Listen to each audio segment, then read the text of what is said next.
Hey there, computer science people, or at least the three of you who have been watching these videos. How you guys doing?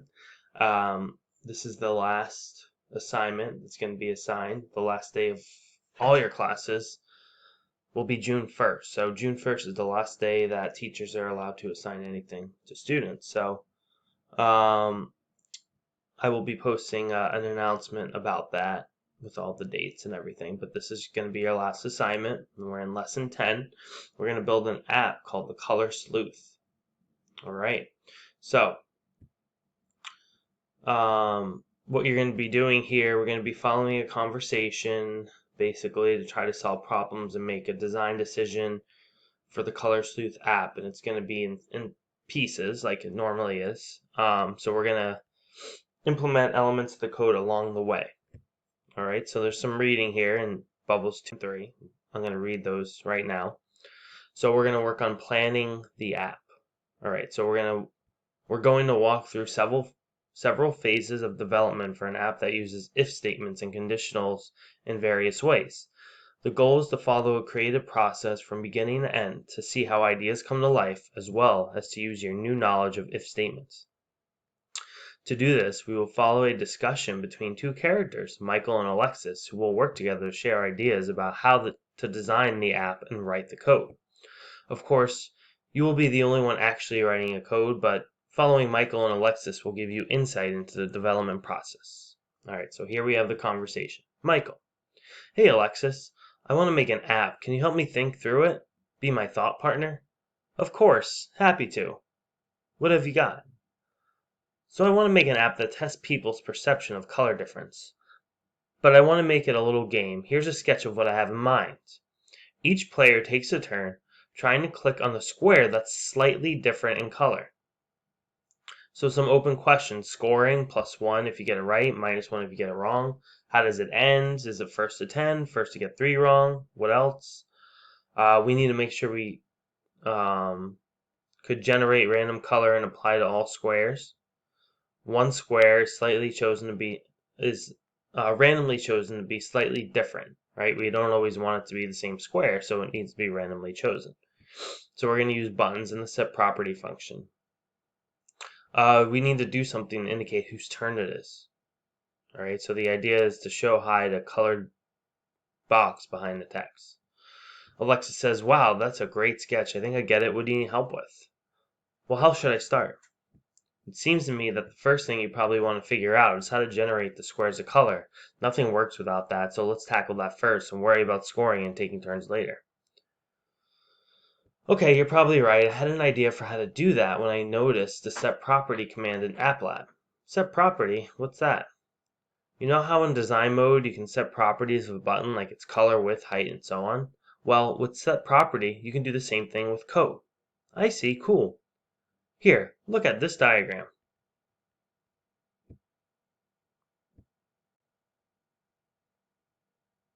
Okay, so how set property works. Set properties code that lets you set properties of UI elements like color, width, font size, etc.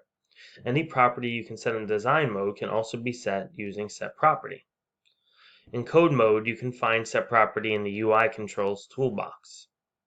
All right, so you can see that here. If you have the UI controls, you'll see set property and block. Choose the ID of the element, the UI element you want to change a property of. So like this is just the ID, what we call our button or whatever we name it. Number 3, the pull-down menu shows a list of properties that you can set for that element. It matches the list of properties that you see for an element in design mode. So you're actually picking here which property you want to change. So here they pick background color, and you can see when you're in design mode you have all these properties that you can change. But when you're doing it in code, you have to choose which one. So that's the second parameter. The third parameter, or the last parameter, is the value you want to set for that property. All right, for us it's background color. There's different ways to set color. So we're going to go to that. There are a number of ways you can specify colors in AppLab. So background color is a string in quotes that represents the color.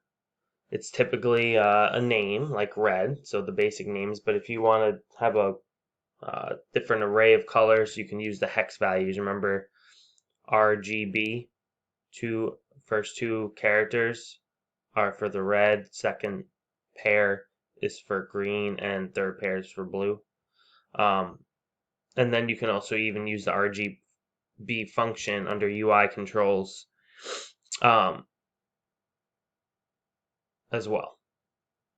So as a review, the RGB has 4 parameters for red, green, blue, and then alpha. Alpha tells you the opaque.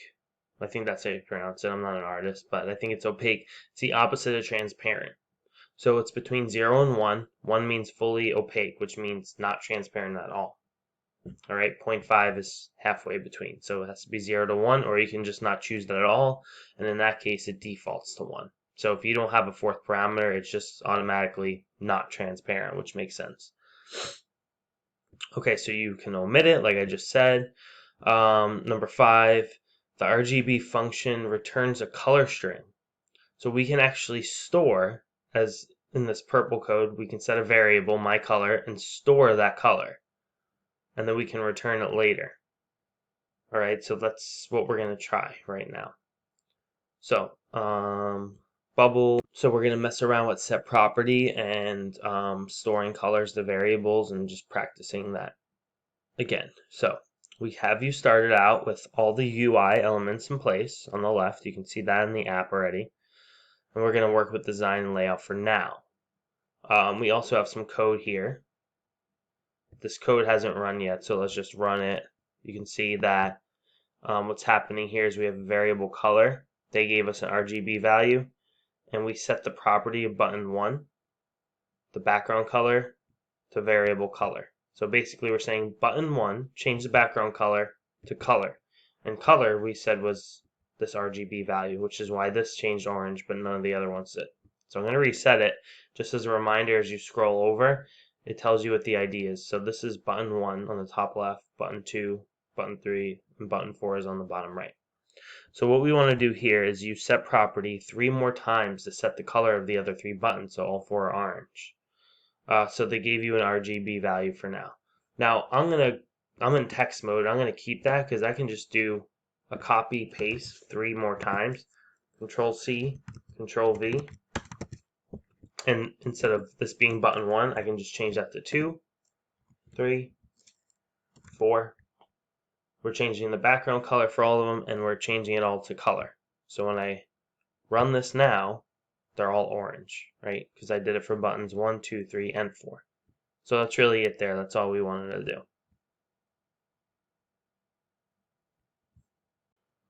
So on bubble 5, our goal is to make one square slightly different.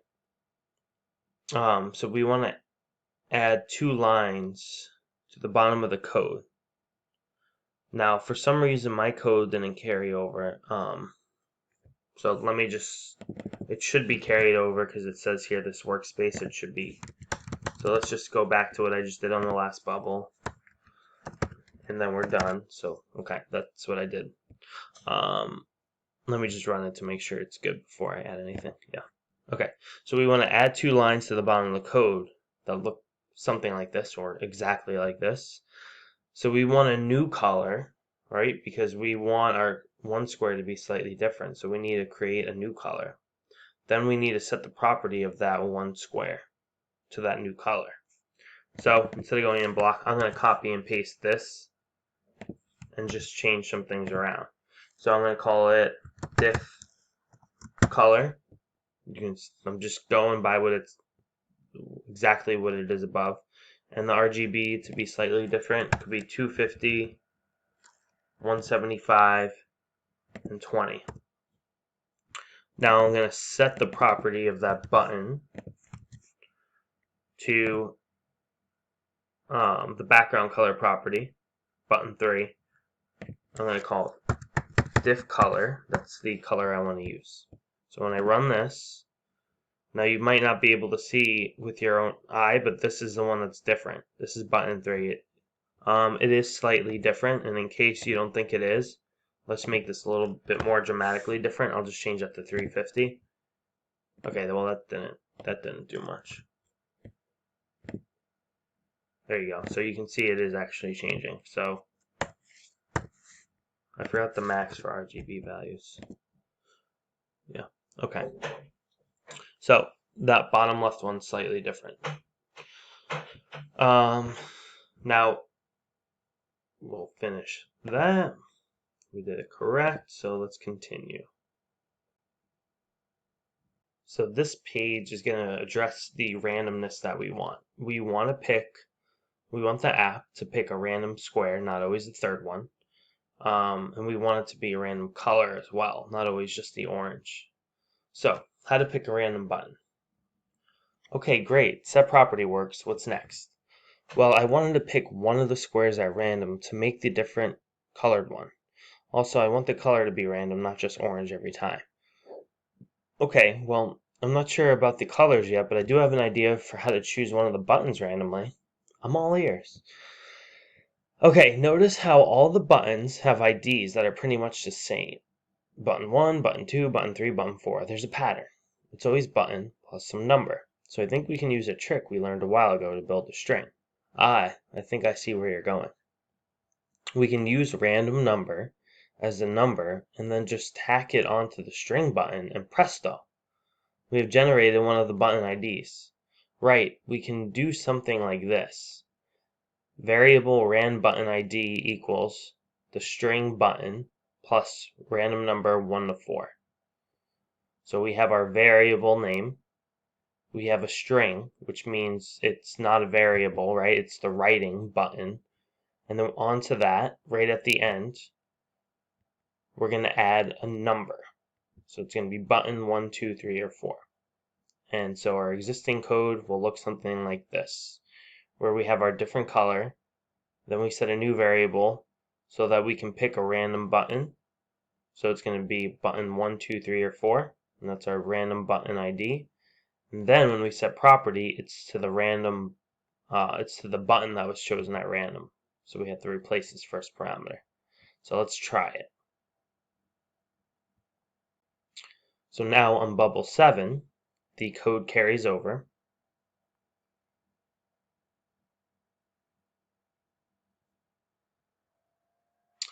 So all the codes carried over. It says the last line of your code should look something like this from the previous page.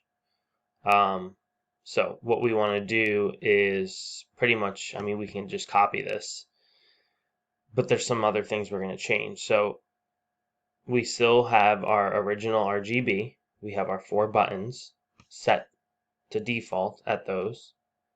But let's keep the different orange. We're not changing the color yet. We're just picking a button at random. So we're going to enter in a new variable, rand button ID. So that button is going to take the string button plus a random number between 1 and 4. All right. So this should be good. Now we're going to set property. Now instead of saying button 3, this is where we want the random button. And we don't want it in quotations because we want it to use the variable, right? Variables aren't in quotations unless you want it to be a string, but that wouldn't make sense here. So when we run this, ran button ID. Did I spell everything correctly? Oh, see how I put random here? There you go.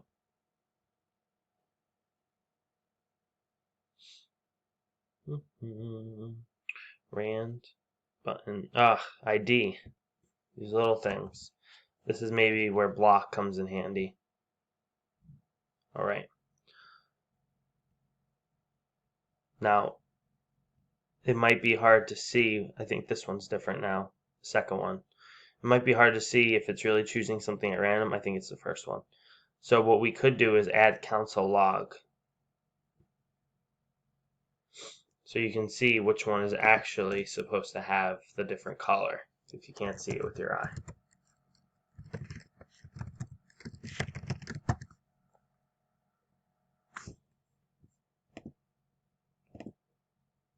So button 4 is the one with a different color, yeah. I'm not going to look at the console log and guess. I think it's button 2. Yeah, I'm going to do it again.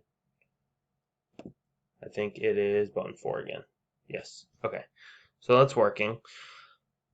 So that is just choosing which block you want to have set as the different color. So now we need to tackle the issue of making the blocks different random colors instead of just the orange. So how Alexa says, hey, we can use the same technique to make random color. I was thinking the same thing. We can use the RGB command with 3 random numbers. Alexis says, right. So rather than hard coding the string like variable color equals RGB with parameters 230, 155, 0, we can make 3 random numbers between 0 and 255, put each in a variable, and then use them to make the color. So we're doing random numbers for our RGB values, so they're not always the same orange. So Michael says, yep, I think the code should look something like this. So we have our 3 variables, the first for R, the second for G, the third for B. We're using a random number between 0 and 255. Before I said I forgot what the max is for RGB, it's 255, so that's why that's our max and the min is 0.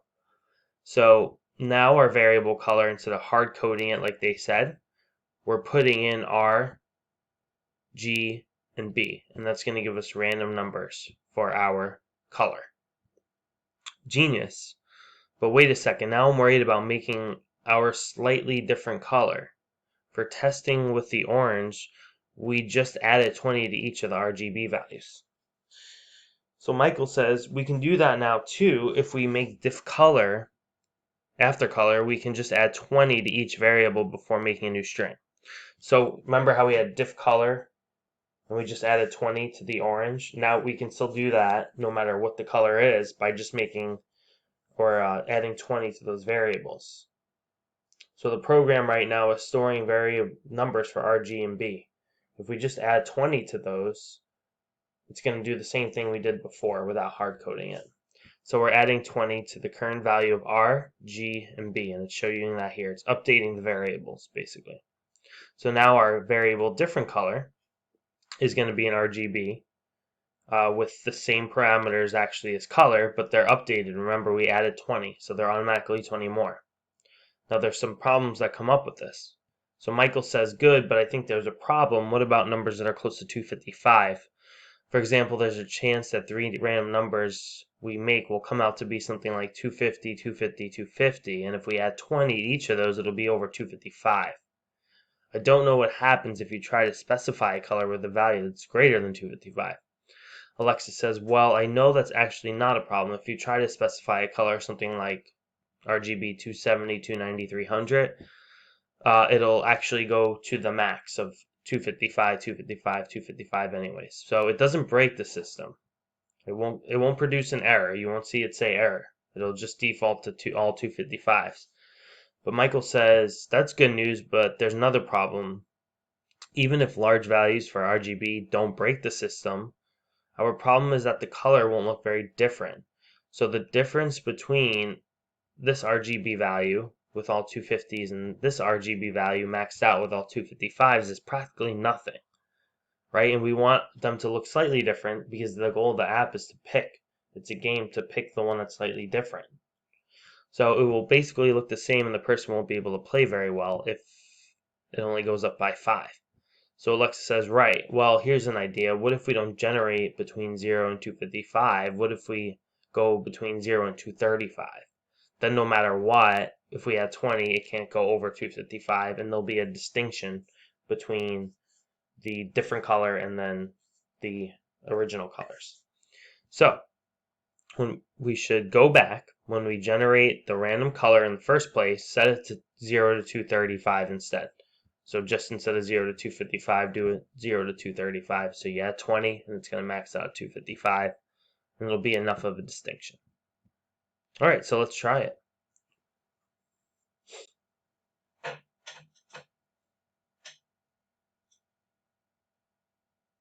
Maybe. So we have our code from before. Should be doing the same thing. I forgot a semicolon before. All right, so we're going to make a base color, make the base color be a string with random values in it rather than hard-coded. So right now it's hard-coded. We're going to do exactly pretty much what came up before. We're going to name these RGB. These are variable names, RGB. Now, the program, if you run this, it's not going to work. Why? Because it doesn't know what RGB are. So before that, we're going to define these variables. So, variable R equals random number between 0 and 235 is what we said, right? I want a semicolon at the end.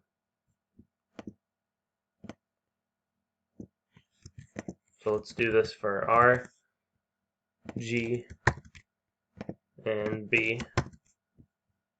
Let's just run it. Okay. Now, this one's orange because of the diff color below. I haven't changed that yet. I'm just kind of running it as I go to make sure there's no errors. So this works so far. We have now random colors, right? You'll see purple, green, pink. Okay. So second, we're going to add 20 to each of the RGB values to make diff color, right? So we're going to set the original properties. We're going to update these. So we're going to say R equals R plus 20.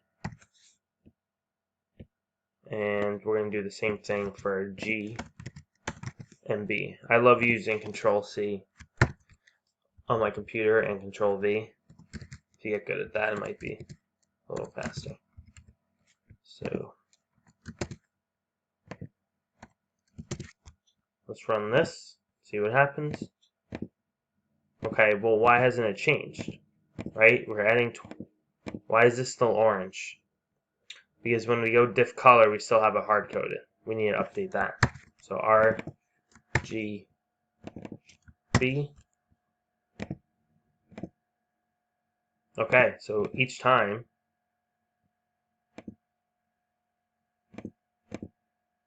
now you can see that they're random colors. The one that's different is slightly different still. That's button 4 because we added 20 to the RGB value. So that's a different one.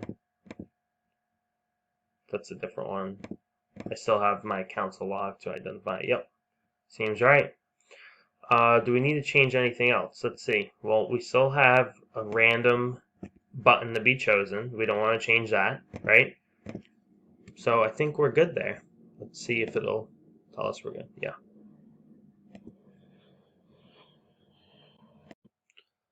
Now, at this point, you might be a little bored with watching the video. Once I hit about the 20 mark, I know that students are just going to want to try it on their own.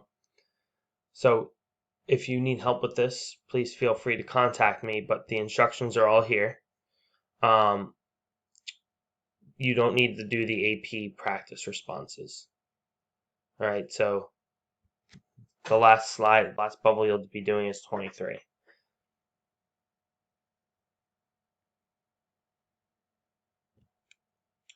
So pick a way for the game to end.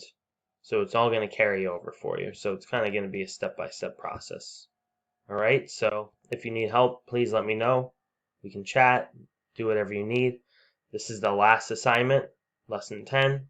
As I stated, I believe I stated this is it's all formatives. So if you did all your formatives, you pretty much got probably 100 for the class, for the quarter. So yeah, no computer science next year.